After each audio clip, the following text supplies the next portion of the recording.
Dan untuk itu akan kugunakan segala cara. Meskipun itu berarti aku harus kembali bekerja sama denganmu. Anjir.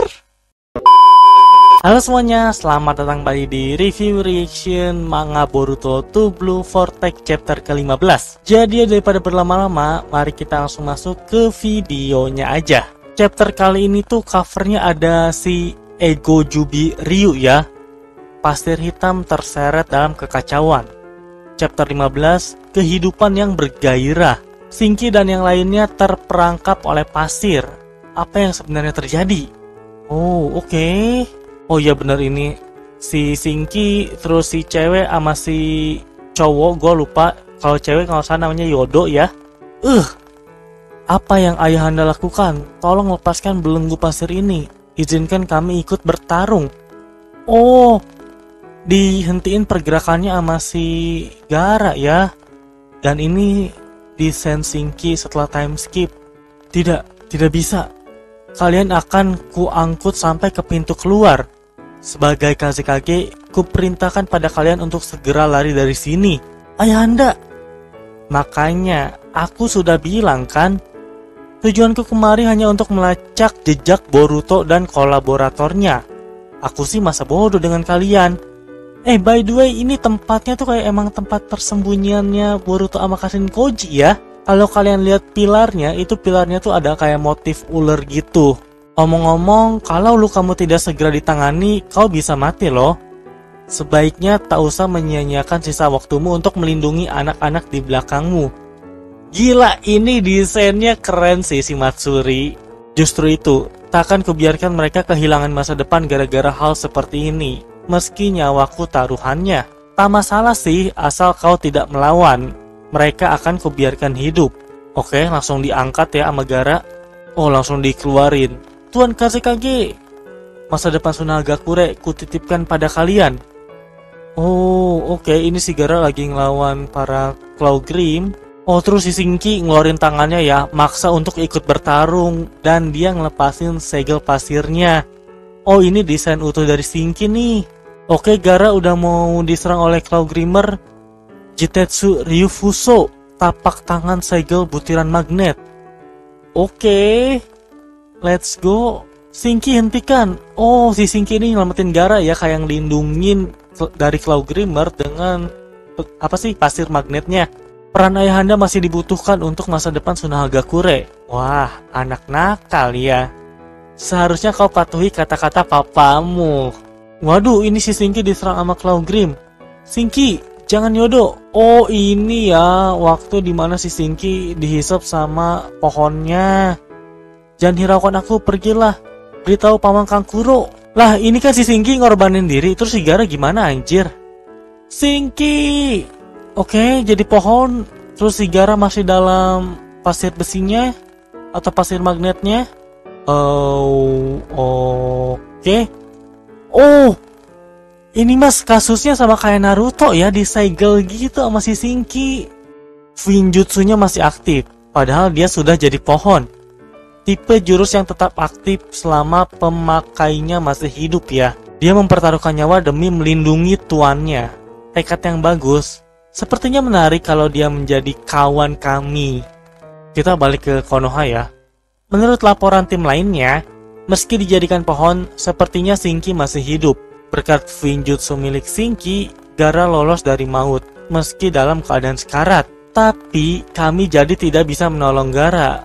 Karena yang bisa melepaskan Finjutsu itu hanya Shinki seorang. Pertama-tama, untuk menolong Gaara, kami harus mengembalikan Shinki seperti semula. Kalau kalian tahu caranya, tolong beritahu aku. Baiklah, aku sudah paham situasi kalian. Kankuro, ada satu hal yang ingin kupastikan. Setelah kejadian itu, apakah ada yang menyaksikan kemunculan seseorang yang memiliki cakra yang serupa dengan Shinki? Tidak, sampai saat ini tak ada laporan seperti itu. Baguslah kalau begitu, tapi kuharap kalian tetap waspada. Saat ini kami masih menginvestigasi tentang gejala pohon itu dan mencari cara untuk mengatasinya dengan menganalisis informasi yang ada. Jika ada fakta baru yang kami temukan, akan segera kuinfokan lagi. Mohon kerjasamanya. Satu lagi Shikamaru, untuk sementara tolong rahasiakan ini dari Temari. Kau tidak ingin membuat dia khawatir, kan? Iya, aku mengerti. Jangan-jangan jumlah makhluk itu semakin bertambah. Hal itu bisa saja terjadi. Kita harus mempertimbangkan berbagai kemungkinan. Begitu Boruto melakukan kontak dengan kalian, pastikan kalian melapor padaku. Seremeh apapun itu tidak masalah. Saat ini kita butuh informasi sebanyak-banyaknya. Baik. Oh oke, si kataknya casting Koji ya. Wanjir. Ryu, apa itu namaku? Iya, aku yang mengusulkannya. Karena nama adalah informasi paling dasar yang kau butuhkan untuk membangun identitasmu. Tapi desain Ryu ngeri sih. Ryu, sepertinya Kak Jura paham seleraku. Boleh juga. Sikap macam apa itu? Shh. Kakak-kakak senior, mohon tunggu sebentar. Oh my god, pasir besinya bisa tetap dipakai ya. Oh, oke. Wah, si kode ketahuan ya. Langsung dikeluarin sama si Ryu, anjir.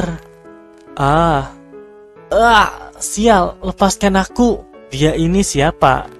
Diam-diam dia terus menguping obrolan kita loh. Oh my god, Code. Tidak masalah, lepaskan dia. Dia adalah Code. Kita semua yang ada di sini berutang budi padanya. Batuk-batuk ya si Code. Sedang apa kau di sini? Ada perlu apa dengan kami? Persetan dengan kalian. Apalagi yang kalian tunggu? Apa kalian tidak berniat menghap Otsutsuki? Oh my god. Kami bermaksud melakukannya di Taah Pakir. Saat ini masih ada persoalan lain yang menjadi prioritas kami. Karena itu, soal Otsutsuki kami tunda dulu. Kau dendam pada Boruto kan? Bagi kami, dia adalah objek yang harus dimusnahkan. Kami tak akan menghentikanmu kalau kau ingin membunuhnya. Yang menjadi makanan cukup kawaki seorang. Oi, seenaknya saja. Emangnya kau pikir kau itu siapa? Akan kubunuh atau tidak, akan kutentukan sendiri. Kalian para monster hanya perlu mendedikasikan diri untuk melahap Otsutsuki. Oh my god, Code! Setidaknya camkan baik-baik dalam ingatan kalian. Yang akan memakan buah cakra adalah aku. Akulah yang akan menjadi Otsutsuki baru yang mewarisi kehendak Isiki. Buah cakra ya. Gumpalan energi dengan tingkat kepadatan tinggi yang mengandung informasi genetik dari semua makhluk hidup di planet ini. Kira-kira apa yang akan terjadi kalau kami yang memakannya? Oh, Matsuri, Bak, Hidari langsung kayak menarik. Jadi dengan kata lain, kau bermaksud menentangku. Sepertinya aku harus memberimu pelajaran. Buset, langsung aktifin karma putihnya. Terus paksang claw, tangannya dimasukin. Oh, tiba-tiba muncul dari bagian baik item-itemnya si Jure ya. Karena itu termasuk dari claw mark juga sih. Oke. Langsung dihancurin pakai biju dama yang dikompresi ya. Oh my god, tangan God langsung putus, cok. Wah, ini si God aja kaget, coy. Wah. God, kami berterima kasih padamu. Kau telah memberi kami kebebasan berpikir. Berkat hal itu, kami dapat menikmati hari-hari yang penuh dengan stimulasi. Akan tetapi, tampaknya kau sedikit kekurangan stimulasi dalam hidupmu. Karena itulah, penyelamat kami dengan penuh rasa hormat, ku berikan sebuah tugas padamu. Boruto Otsutsuki dan juga kolaborator misterius yang membantunya, aku ingin kau temukan dan habisi mereka. Ini malah jadi si Jura yang merintah kode, anjir. Sebagai imbalannya, aku berjanji akan memberikan buah cakra padamu. Dengan begini kehidupanmu yang membosankan akan jadi sedikit lebih bergairah kan? Oke, Code, apa yang lu pikirin? Oh, lukanya langsung ditutup ya pak sama claw marknya. Brengsek. Entah kenapa melihat sosokmu yang menyedihkan itu rasanya menyenangkan sekali. Monster-monster sialan. Beraninya kalian mempermainkan aku. Tanpa kau suruh pun aku akan melakukannya. Akan kuhabisi Boruto dan temannya itu sekaligus. Ini janjiku. Apapun yang terjadi, kau akan berikan buah cakra padaku. Camkan itu. Dari lubuk hatiku yang terdalam, kuharap usahamu membuahkan hasil. Aku jadi tak sabar menantikan kemana takdir akan membawamu. Tertawalah selagi kau bisa. Karena pada akhirnya akulah yang akan menang. Anjir, masih bisa-bisanya sombong. Cok si kode. Aku tidak suka gayanya. Kalau kami bertemu lagi, apa aku boleh membunuhnya? Tentu saja kau bebas melakukannya. Tapi saat ini ada hal lain yang harus kau pikirkan, Ryu. Naluri. Dengarkan baik-baik suara naluri yang ada dalam dirimu. Dengan begitu, kau akan tahu sosok dari target yang harus kau makan. Kira-kira siapa ya target yang diincar sama si Ryu? Soal itu sudah jelas kok. Saat ini dia sedang tersegel dengan jurus khusus. Tapi aku bisa membatalkan jurus itu. Beritahu kami siapa yang kau pilih. Sudah pasti targetku adalah Kazekage kelima, Gaara si Padang Pasir. Oh my god. Aku bisa membatalkan jurus itu karena pada dasarnya Ryu ya Shinki. Oh oke, Boruto ada di patung-patung Konoha, tepatnya di Naruto ya. Kawaki. Anjay, kau sendirian? Iya, kalau ada yang lihat, paling-paling Eida. Ada apa? Tumben kau tidak langsung menyerangku, Boruto. Kenapa kau tidak menceritakan yang sebenarnya pada orang-orang Konoha? Si Kawaki penasaran. Kenapa dia dilindungi Boruto? Karena itu akan membuat situasinya jadi runyam. Seperti apapun faktanya, pasti akan ada pihak-pihak yang mempercayai dan meragukan kebenarannya. Perpecahan seperti itu hanya akan menimbulkan kekacauan. Aku hanya tidak ingin itu terjadi. Setidaknya dengan begini, situasi di Konoha tetap stabil. Bagiku itu sudah cukup. Ninja buronan yang memberontak sudah sewajarnya diatasi. Selain itu, aku sudah meneguhkan diri untuk tidak terpengaruh oleh apapun. Ini berkat guru. Apa yang terjadi pada Momoshiki? Kau belum membereskannya kan? Kelihatannya kau tidak bisa mengontrol karma ya. Sekitar 2 tahun yang lalu, setelah aku keluar dari desa, aku bertarung melawan God bersama guru dan menggunakan karma untuk pertama kalinya. Pada saat itu aku merasakannya. Sensasi seperti saat Momoshiki mengambil alih kendali tubuhku. Sesuatu yang mirip dengan itu. Cukup menarik. Ternyata si Boruto ini sebelumnya pernah pakai karma ya waktu bertarung, tapi dia ngerasa kayak tubuhnya tuh mau dikontrol. Apa? Rasanya seolah aku bukan diriku sendiri. Seolah aku sedang meregang nyawa dan hanya kesadaranku yang masih tersisa. Sejak saat itu, aku tidak pernah lagi menggunakan karma. Apa-apaan itu? Kau sudah tahu sebabnya? Aku tidak mengerti. Selama 3 tahun ini dia diam saja. Menurutku, ada kemungkinan dia muncul karena dipicu oleh aktivasi karma. Sial. Berarti kondisinya justru memburuk kan? Kawaki, kurasa kau sudah tahu bahwa para manusia pohon dewa itu bukanlah ancaman yang bisa ditangani dengan cara biasa. Terutama Jura, aku tidak bisa mengatasinya seorang diri. Aku butuh kekuatanmu. Oi, jangan mengalihkan pembicaraan. Kita belum selesai membahas Momoshiki. Saat ini, mengatasi para manusia pohon dewa itu adalah prioritas utama. Setelah mereka lenyap, seandainya aku bertindak di luar kendali, saat itu juga bunuhlah aku tanpa ragu. Oh my god. Tak peduli jalan manapun yang kau ambil, kau harus jadi lebih kuat. Kau itu murid ayah kan? Idealnya sih, kau bebaskan ayah dari segelnya, lalu kau minta dia untuk melatihmu. Sayangnya, sekarang itu bukan opsi yang realistis, terlalu memakan waktu. Kawaki, yang akan aku bicarakan mulai sekarang adalah kesimpulan yang cepat atau lambat akan kau dapatkan dengan kekuatan sendiri. Berhubung hasilnya sama saja, kurasa lebih cepat lebih baik. Jadi, biar ku beritahu padamu. Oi, tunggu. Lu ini ngomongin apa? Tanyakan pada Amado. Dia menyembunyikan kekuatanmu yang sesungguhnya. What the hell?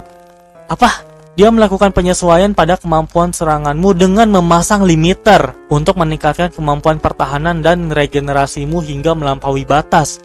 Si Kawaki ada limiternya anjir. Kakek sialan, itu karena dia tidak mau aku mati ya. Cih, Boruto, dari mana dia dapat informasi itu? Ini apaan anjir? Oke. Anak buah katak waktu itu jangan-jangan memang asli. Oh ini waktu si Kawaki ngancurin kataknya si Kashin Koji. Oh, ini tuh vision dari si mata Kawaki ya anjir. Gue baru sadar. Tidak, itu belum tentu. Sulit dibayangkan Koji masih hidup. Kalaupun dia masih hidup, memangnya apa yang bisa dia lakukan sekarang? Terlebih lagi, apa tujuannya?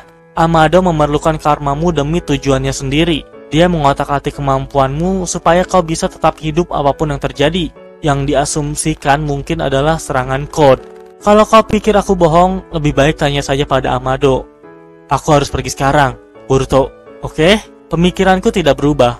Otsutsuki memang akar kejahatan yang harus dimusnahkan. Masalah manusia pohon dewa maupun Jubi, semuanya gara-gara campur tangan Otsutsuki. Mereka harus dilenyapkan hingga tak seorang pun yang tersisa, termasuk kau dan juga aku. Untuk memulainya, pertama-tama, para manusia pohon dewa yang mengganggu itu harus dihabisi. Dan untuk itu akan kugunakan segala cara. Meskipun itu berarti aku harus kembali bekerja sama denganmu. Anjir. Jangan sampai jadi penghambat, saudaraku. Seharusnya aku yang bilang begitu, berdebah. Oh my god. Oke, ini fire banget sih. Demi menghadapi manusia pohon dewa, keduanya akhirnya bekerja sama. Langkah apa yang akan diambil Konoha untuk menolong Sunahagakure? Oh shit, seru. Dan ya, itu dia reaction untuk chapter 15 dari Boruto to Blue Vortex. Seriusan, ini chapter seru banget. Dari mulai awal sampai akhir ya, lebih tepatnya. Di awal kita diliatin gimana flashback si Shinki bisa menjadi pohon dewa.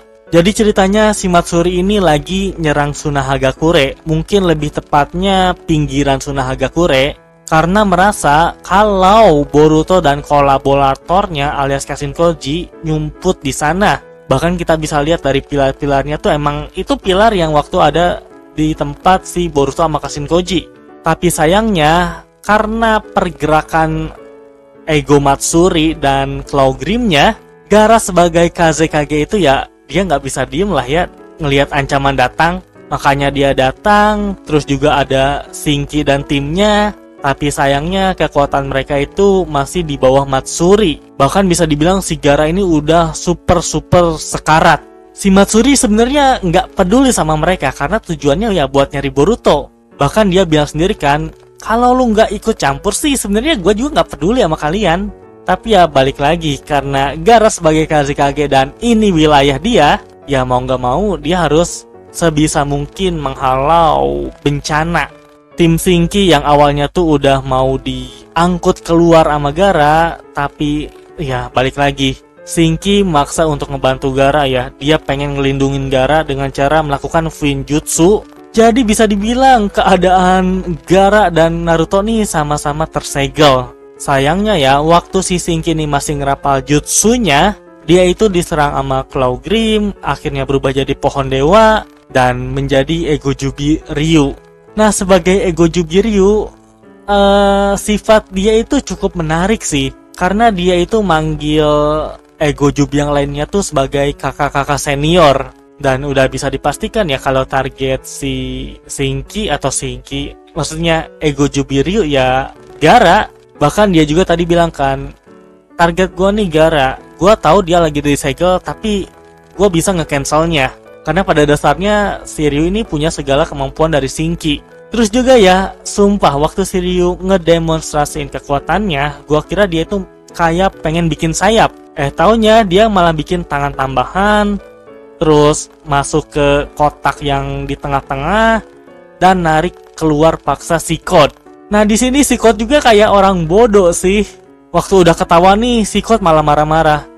Oi, lu nih kan Jubi, lu emang gak mau pengen nyerap Otsutsuki apa? Jura dengan santai balas, iya gua tahu lu ini penyelamat kami. Gua berhutang banyak pada lu karena akhirnya kita punya kesadaran. Tapi sayangnya urusan Otsutsuki itu bisa dikebelakangin karena kami semua punya hal yang perlu diprioritaskan. Terus Sikot tuh kan bilang, pada akhirnya gue yang pengen makan buah cakra.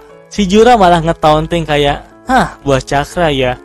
Gimana kalau kami yang makan buah cakra? Kira-kira apa yang bakal terjadi? Sikot malah tiba-tiba ngamuk, tiba-tiba marah, nyerang Jura. Langsung diampasin sama Jura, tangannya kepotong. Di titik itu si Jura malah yang jadi kerasa leadernya ya. Dia merintah Code. kayaknya hidup lu nih terlalu ngebosenin deh. Gimana kalau gua kasih tugas, lu kejar Boruto dan kolaboratornya, lu boleh bunuh. Terus kalau berhasil, gua janji gua bakal kasih buah cakra. Si Code yang merasa harga dirinya tuh udah diinjek seinjek-injeknya, dia sampai bilang kayak, cuy, itu mah lu gak usah kasih tahu juga, gue pasti bakal lakuin. Tapi inget ya, janji lu yang bakal ngasih buah cakra. Sumpah, Code ini semakin lama karakternya menjadi semakin samsak ya. Tapi di sisi lain gue penasaran apa yang bisa Code lakukan buat ngelawan si Boruto dan Kashinkoji. Apalagi saat ini tangan dia tuh cuma satu, mata juga satu. Gue jadi cukup penasaran dengan apa yang bisa dilakuin oleh Code. Lalu yang bagian paling menarik menurut gue ada di bagian akhir sih. Waktu percakapan Boruto sama Kawaki. Awalnya kurang lebih si Kawaki ini nanyain kan, "Oi, lu kenapa nggak jujur aja sih ke pihak Konoha?" Tapi si Boruto kayak, kayaknya gue jujur juga nggak akan ngerubah apa-apa deh. Dan yang ada malah bisa bikin kekacauan di Konoha. Ya setidaknya gue pengen Konoha cukup stabil aja untuk saat ini. Terus juga kita tadi dikasih tahu kalau si Boruto nih selama 3 tahun, mungkin dalam 1 tahun terakhir ya, dia itu udah nggak pernah pakai kemampuan karmanya lagi. Karena pada saat bertarung melawan Code 2 tahun yang lalu, si Boruto sempat pakai karmanya, tapi dia ngerasa kalau itu bukan dirinya dan ngerasa kehilangan kendali. Pada akhirnya dia itu udah bener-bener gak pernah pakai lagi kekuatan karmanya. Lalu siapa sangka kalau Boruto dan Kawaki akhirnya mau bekerja sama lagi untuk ngalahin para ego Jubi. Itu cukup menarik sih, karena gua nggak nyangka kalau dalam 15 chapter hal itu tuh bakal kejadian. Terus juga gua cukup suka ya dengan kata-katanya Kawaki. Kalau semua sumber masalah ini tuh ya Otsutsuki, dari mulai Momoshiki, Isshiki, terus sekarang pohon dewa, yaitu akarnya dari Otsutsuki. Makanya gua tuh pengen ngabisin semuanya, termasuk lu dan juga gua. Itu cukup keren sih kata-katanya. Karena dengan kata-kata tersebut tuh sebenarnya udah ngegambarin kalau si Kawaki ini nggak seburuk itu loh tujuan besarnya. Dan juga ternyata siapa sangka kalau si Kawaki ini dikasih limiter sama Amado anjir. Bisa dibilang limiter untuk kemampuan bertarungnya ya. Sehingga yang di Ancient itu kemampuan untuk bertahan hidupnya. Karena seperti yang kita tahu, Amado nih butuh Kawaki untuk hidup supaya bisa ngasih karma ke si klon anaknya, Akebi. Dan juga siapa sangka kalau matanya Kawaki ini udah disisipin teknologinya Amado. Jadi si Amado bisa ngeliat apa yang Kawaki lihat. Oke, jadi kayaknya cukup segitu aja sih untuk review chapter 15 dari Boruto 2 Blue Vortex. Sekali lagi terima kasih banyak buat yang udah menonton dan sampai berjumpa di video-video berikutnya. Bye bye. Ciao.